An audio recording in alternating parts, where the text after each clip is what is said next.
Kind of. So I was born and raised in Miami, Florida, but I ended up in DC really because of my work with government advocacy. And that's not directly because of her, but it's kind of because of her because that's the family business that I learned growing up.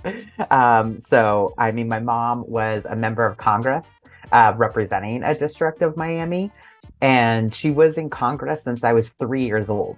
And even before that, when she was pregnant with me, she was already a state representative. So she's been in politics literally since the day I was born up until when I was 33 years old. So I grew up with talking about government and policy being normal and like dinner table conversation. Her and I have very different political opinions, where she's Republican and I'm not. So we definitely have different views, but it really was my whole family who taught me to care about policy and government in the first place. So really got it from them.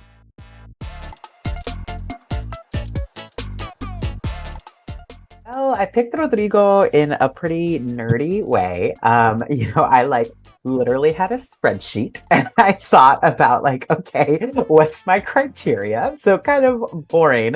But I mean, obviously I was coming out as transgender and as transgender man. And so I did want a name that was like that someone would read that and be like, okay, that's a man, he, him, el pronouns. You know what I mean? Like some people, including some who are trans, want a gender neutral name. I was like, not for me. I want a name that's like stereotypically a guy's name because I want the world to see me that way. And I really, really wanted a name that you could easily pronounce in both English and in Spanish. Because that had actually been important to my parents when they were first naming me and my little sister. Like they wanted a bilingual name. And so I wanted to keep with that, both as kind of like recognizing what they had valued, and also that it's like practical, right? Like a lot of my family still speaks Spanish, though I need to practice more. Mine's getting rusty. I always felt like something was off. Even as a kid, I felt like something didn't fit, but I didn't know what it was. Some trans people know that they are trans and know their authentic gender really clearly from early on.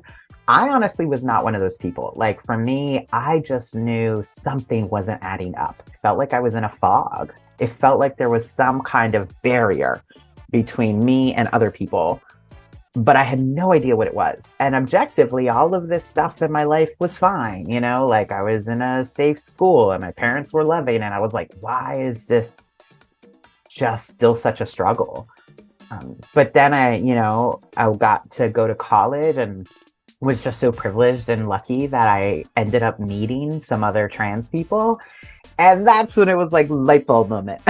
Like once I learned about transgender people, learned what that meant and connected with real people, I was like immediately recognized what was happening. So the fog cleared real quick.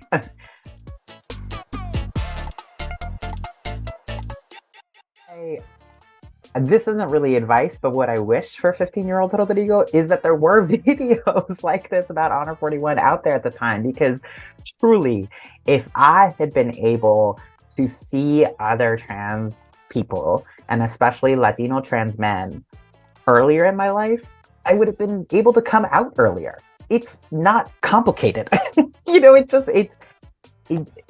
so life-changing to have that exposure. I mean, these kinds of stories and any kind of videos and things online and all of that are like real life trans Latinos talking about our experiences, they help so many other people in the same situation feel less alone and finally get some language for what the hell they're going through. So that's what I would want for 15-year-old Rodrigo and anyone else out there today. Yeah.